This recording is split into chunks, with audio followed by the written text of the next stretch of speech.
이것 때문에 집중력 흐트러지고 시간 쓰고 이러면은 괜히 내 시험에 영향 받으니까 할 수만 있다면 최대한 준비하시길 바라겠습니다. 상반기인 온라인 GSAT에서는 이 사실이 공지가 되지 않은 방들이 꽤 있었다고 합니다. 거의 1분은 아껴지지 않을까. 1분이면 빠르면 한 문제까지도 더 풀 수가 있죠. 네, 여러분 안녕하십니까. G터뷰의 신입입니다. 오늘은 온라인 GSAT에 대해서 한번 알아보려고 카메라를 켜게 됐는데요. 온라인 GSAT가 지난 상반기부터 시행이 됐죠. 근데 이전과는 많이 다른 응시 환경 때문에 많은 분들이 어려움을 겪으셨다고 들었어요. 하반기에도 온라인 GSAT가 예정이 돼 있다 그래요. 기존과 어떤 게 달랐는지, 유의사항은 어떤 게 있는지, 시험 보는 꿀팁은 또 없는지 이걸 제가 다 알려드리려고 합니다. 특히 진짜 정말 꿀팁들 많이 가져왔으니까요. 하나라도 더 맞춰야 된다 싶으신 분은 제 영상을 끝까지 보시길 완전 추천드리겠습니다. 그럼 시작해볼까요? 자, 첫 번째, 기존과 다른 점. 기존에는 원래 GSAT는 하루에 다 진행을 했었었죠. 근데 온라인 GSAT는 이틀에 걸쳐서 총 4회 시행이 되게 됩니다. 그리고 새로운 응시 환경에서 하는 거다 보니까 예비 소집이라는 게 또 있어요. 거기서 뭐 유의사항도 좀 알려주고 뭐 그런다고 해요. 그럼 지금부터는 시간 순서대로 시험 전, 그리고 시험 준비, 그리고 시험 중에는 어떻게 해야 되는지 모든 것들의 과정과 유의사항을 알려드리도록 하겠습니다. 시험을 보기 위해서 두 개의 장비가 필요합니다. 첫 번째는 핸드폰, 두 번째는 개인 PC예요. 핸드폰은 감시용이고요. PC는 시험용입니다. 즉 핸드폰으로 시험 보고 있는 나를 찍으면서 개인 PC로는 시험을 보고 있는 거예요. 이 부분을 기억해 두시고 설명을 들어주시길 바라겠습니다. 그럼 유의사항 먼저 살펴볼까요? 유의사항 첫 번째, 책상 위에 개인 PC나 필기구, 문제풀이 용지, 휴대전화 거치대, 마우스 패드, 이거 외에 어떤 것도 놓여져 있으면 안 됩니다. 스탠드 안 됩니다. 물 안 됩니다. 그리고 마우스 패드도 심지어 글씨가 막 써져 있거나 너무 디자인이 화려하거나 그러면 감독관께서 쓰지 못하게 하시는 분들도 제가 계시다고 들었거든요. 마우스 패드도 무난한 걸로 준비하시길 바랍니다. 유의사항 두 번째, 감독용 모니터, 즉 그러니까 나의 핸드폰이죠. 감독용 모니터에 저의 두 손, 그리고 얼굴, 그리고 시험용 PC 모니터가 전부 다 들어와야 합니다. 지금 다 보이잖아요. 여기 모니터까지 일단 보여야 되거든요. 여기서 이렇게 하다가 시험을 이렇게 보다가 한 손만 나가도 실격입니다. 왜냐면 여기서 뭐하고 있을지 모르잖아요, 내 손이. 그래서 여기서 알려주는 꿀팁. 자, 필기구를 넉넉하게 준비하십시오. 왜냐? 만약에 필기구 하나가 떨어졌는데 그걸 잡으려고 몸을 숙인다? 그러면 실격입니다. 왜? 내 한 손이 나가기만 해도 실격인데 몸을 숙이는 순간 내가 완전 나가버리죠. 그러면 바로 실격되는 겁니다. 그렇기 때문에 펜이 떨어져도 바로 다른 펜으로 대체할 수 있도록 펜을 여러 개 준비해 놓으셔야 됩니다. 안 그럼 볼펜이 떨어지는 그 순간 인생도 나락으로 떨어지는. 그러니까 자리에서 내가 사라지지 않도록 물도 좀 먼저 마시고 화장실도 먼저 갔다 오고 하는 게 좋을 것 같아요. 중간에 화장실 가서 실격당하면 좀 그렇잖아요. 어디 가서 야, 너 GSAT 잘 봤어? 어떻게 됐어?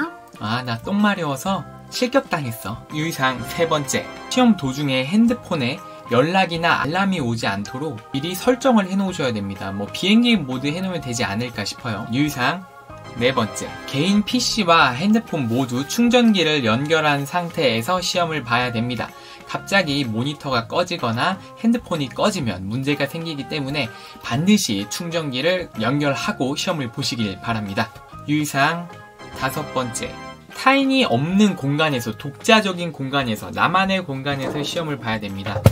타인이 당연히 들어오면 안 되겠죠. 그 사람이 나한테 시험 문제를 뭐 알려줄 수도 있고 하니까 타인이 절대 없는 공간에서 시험을 보시길 바랍니다. 유의사항 여섯 번째, 이게 진짜 많이 어려웠다고들 하는데 시험용 PC 있잖아요. 시험 문제가 뜨는 PC에 거기다 손을 대면 안 돼요. 거기다 손을 대는 순간 바로 실격입니다. 눈으로만 풀어야 돼요.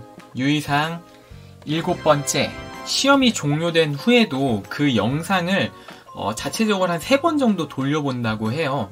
그러니까 절대로 부정행위는 하지 마시길 바랍니다. 만약에 걸리면 5년간 삼성전자의 지원 자체를 할 수 없다고 해요. 근데 말이 5년이지 이미 다 신상 정보를 알고 있는데 5년 지나서 6년째 지원했다고 그 사람 뽑아주겠습니까? 그리고 생각보다 이 바닥이 이 세상이 되게 좁아요. 그래가지고 삼성전자에서 부정행위 하다가 적발이 됐다. 그럼 다른 기업 갔을 때도 거기서 이미 여러분의 정보를 알고 있을 수 있어요. 제 친구네 형이 디자인 쪽에 종사를 해요. 디자인은 진짜 바닥이 엄청 좁잖아요. 이 형이 A라는 기업에 다니고 있었는데 A 기업이 마음에 안 들어서 이제 B 기업으로 옮기고 싶으신 거예요. 그래가지고 이직 준비를 하다가 이제 면접까지 보러 가게 됐어요. 그래서 현재 다니고 있는 A 기업에 연차를 내고 그 다음에 B 기업으로 면접을 보러 갔죠. 그리고 그 다음날 A 기업에 다시 출근을 했습니다. 근데 이제 상사가 이렇게 등을 탁 치면서 야, 너 어제 B 기업 면접 보고 왔다며? 잘 봤어?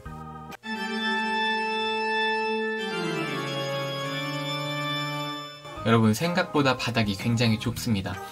부정행위는 절대 하지 마시길 바라겠습니다. 시험 한 7일에서 8일 전에 직무적성검사 응시자용 키트가 발송된다고 합니다. 내용물은 총 4개가 들어있습니다. 첫 번째는 핸드폰 거치대, 두 번째는 응시자 유의사항 종이가 들어가 있고요. 세 번째는 신분증 가림 카드가 들어가 있고요.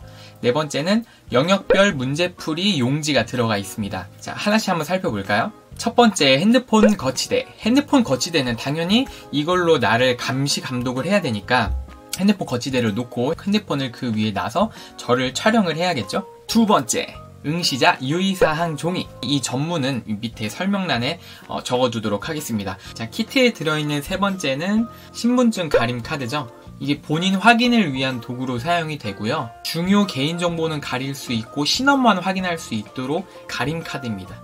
마지막으로는 영역별 문제풀이 용지. 용지가 각 영역별로 따로 나누어져 있는데요. 상반기에는 추리랑 수리만 봤잖아요. 그래서 총 2파트로만 나눠져 있었고 한 장에 총 6개의 칸이 있습니다. 이렇게 나눠져서 6개의 칸이 있는데 주의하셔야 될 것은 절대 미리 개봉하시면 안 됩니다. 그러면 무조건 부정행위로 간주가 되고요. 이렇게 키트를 받으시고 나면 예비 소집이라는 게 있어요. 아까 말씀드렸다시피 예비 소집이라는 게 있는데 시험 환경을 테스트하기 위한 목적입니다. 상반기에는 시험 4일 전에 예비 소집이 시행되었고요. 그러니까 30일에 시험 봤던 사람은 26일에, 31일에 시험 봤던 사람은 27일에 예비 소집이 있었습니다. 예비 소집에서 확인하는 것, 키트에 빠진 물건이 없는지 유의사항들 한번 체크하는 시간을 가지고요. 응시 장소를 확인합니다. 응시 장소는 예비 소집 때 했던 장소와 내가 실제로 시험을 보는 장소가 똑같아야 됩니다. 예비 소집이 끝나고 이제 시험 당일이 되었습니다. 다시 한번 대략적인 과정을 말씀을 드리면 장비가 총 2개가 필요합니다. 첫 번째가 시험을 볼 수 있는 개인 PC, 두 번째가 나를 감시하는 용도로 쓰이는 나의 핸드폰이 이렇게 2가지 장비가 있어야 되고요. 그 2개 중에서 핸드폰으로 먼저 감독 프로그램에 들어가야 됩니다. 감독 프로그램에는 어떻게 들어가야 되냐? 먼저 핸드폰으로 삼성 채용 홈페이지에 들어갑니다. 그럼 감독 프로그램 URL이 뜰 거예요. 그거를 클릭해 주시고요. 클릭하셨으면 자동적으로 앱이 설치가 될 겁니다. 그때부터는 안내사항에 잘 따라서 앱에 접속해 주시면 되고요. 시험 시작 1시간 전에 감독 프로그램에 접속이 돼 있어야 응시가 가능해요. 그러니까 무조건 시험 시작 1시간 전까지 들어가 계시길 바랍니다. 감독 프로그램에 들어갔으면 거기에 이제 응시자분들이 계시고 감독님도 한 분 계실 거예요. 이게 팀 단위로 이렇게 있는다고 하는데 아마 한 팀에 한 7명에서 10명 그리고 감독자님 1명이 계실 겁니다.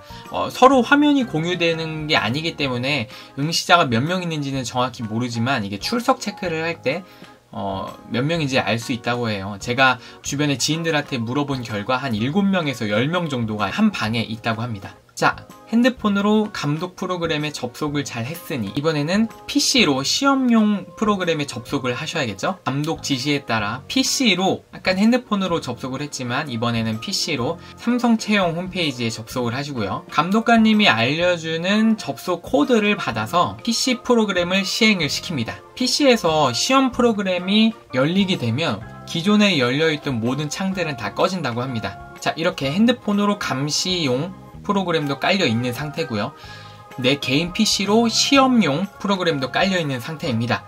그럼 이제 응시 환경을 검사하게 되는데요. 응시 환경 검사는 총 3부분에서 이루어집니다. 첫 번째는 시험을 보기 전, 두 번째는 과목과 과목 이 사이에, 세 번째는 시험 끝난 후. 2020년 상반기에는 추리와 수리 두 과목만 봤기 때문에 총 3번 시험 보기 전에, 그 다음에 추리랑 수리 사이, 그 다음에 시험이 끝난 후 이렇게 총 3번만 응시 환경 검사가 이루어 주었습니다. 응시 환경 검사는 바로 다음과 같이 이루어집니다. 응시 환경을 중심으로 360도를 카메라를 회전시킵니다.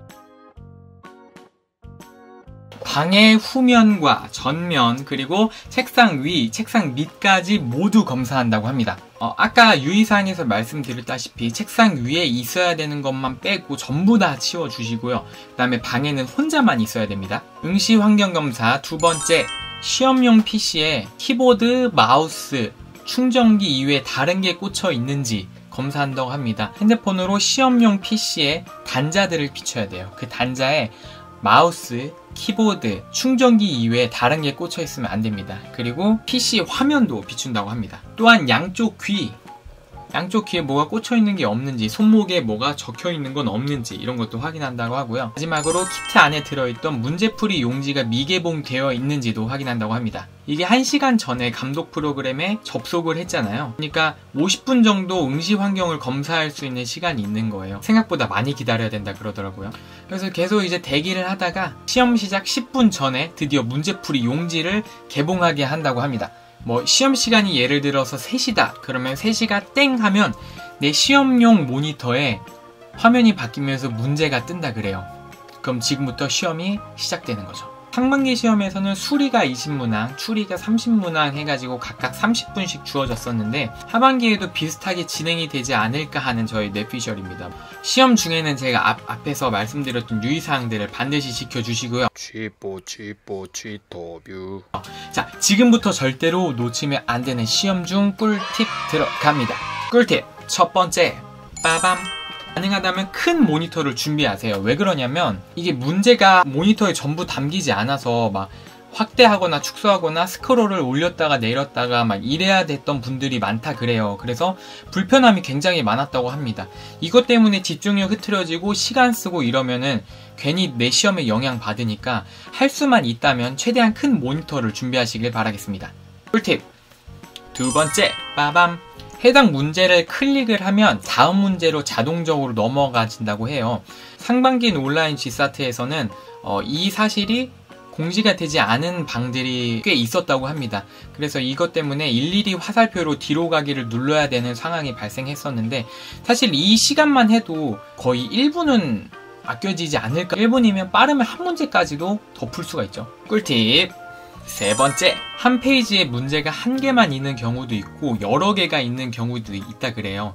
그래서 나는 다 끝난 줄 알고 다음 페이지로 넘겼는데 밑에 문제가 더 있었다. 그러면 이제 진짜 되는 거죠. 그쵸? 근데 아까 제가 말씀드린 그 문제를 클릭했을 때 다음 문제로 넘어가지는 그 스킬을 사용하시면 이거는 걱정할 필요가 없을 것 같습니다. 꿀팁 네 번째, 마킹을 잘못한 번호는 그 번호를 다시 클릭을 하면 그 마킹이 없어진다 그래요. 어떻게 해야지 하고 당황하지 마세요. 그냥 그 마킹한 번호 다시 누르면 취소가 됩니다. 시험 꿀팁 다섯 번째, 빠밤. 시험 도중 다른 응시자들의 샤프 소리나 개 짖는 소리 때문에 상당히 예민해지고 집중력이 흐트러지셨다는 분들이 계셨어요. 개 짖는 소리 좀 안 나게 해라. 이게 소음 자체를 컨트롤할 수 있는 부분은 아니지만 소음 때문에 너무 예민해지지 않도록 마음의 준비를 미리 하시길 바랍니다. 시험 꿀팁 일곱 번째, 시험을 보다가 갑자기 시스템이 튕기거나 어떤 문제가 발생을 하면 너무 당황하지 마세요. 감독관님에게 통보를 하면 즉시 시험용 PC 화면에 락을 걸어주시고 문제를 해결한 후에 다시 시험을 이어나갈 수가 있습니다. 문제를 해결하는 데 걸린 시간만큼 시험이 끝나고 나서 따로 개인적으로 시간이 더 주어지니까 너무 당황하지 마십시오. 시험 꿀팁 여덟 번째, 빠밤. 상반기 때 자기가 평소에 하던 시험 환경과 너무 달라서 제대로 시험을 보지 못했다는 분들이 너무나 많았어요. 원래는 종이에다 이렇게 풀잖아요. 근데 시험 모니터를 보고 그 모니터에 손도 못 대게 하니까 모니터를 눈으로 보고 이제 문제는 따로 풀어야 되는 거죠. 빈 종이에다가. 이것 때문에 시험을 망쳤다는 분들이 너무나 많았습니다. 하반기 GSAT를 대비를 하실 때 독서대에다가 시험 문제를 올려놓고 따로 종이에 문제를 푸시던가 아니면 스캔을 해서 모니터에 띄워놓고 문제를 푸시던가 어쨌든 문제에 손을 대지 않고 빈 종이에 직접 풀어보는 연습을 반드시 해보시길 바라겠습니다. 자, 마지막으로 못 푼 문제를 찍으면 안 되는 거 다들 아시죠? 지인을 통해서 좀 들은 얘기가 있는데 상반기 온라인 GSAT에서 총 29문제를 풀고 29개를 다 맞추신 분은 GSAT을 통과를 했는데 28개를 풀고 하나를 틀려서 27개만 맞히신 분은 GSAT을 통과하지 못했다는 안타까운 소식을 들었습니다. 틀리면 확실히 감점이 되는 것 같으니까 절대로 찍지 마시고 정답률을 높이기 위해서 열심히 하시길 바라겠습니다. 오늘은 온라인 GSAT에 대해서 살펴보았고요. 이 영상이 여러분의 취준에 도움이 되시길 간절히 바라겠습니다. 튜터뷰의 이신이었습니다. 감사합니다.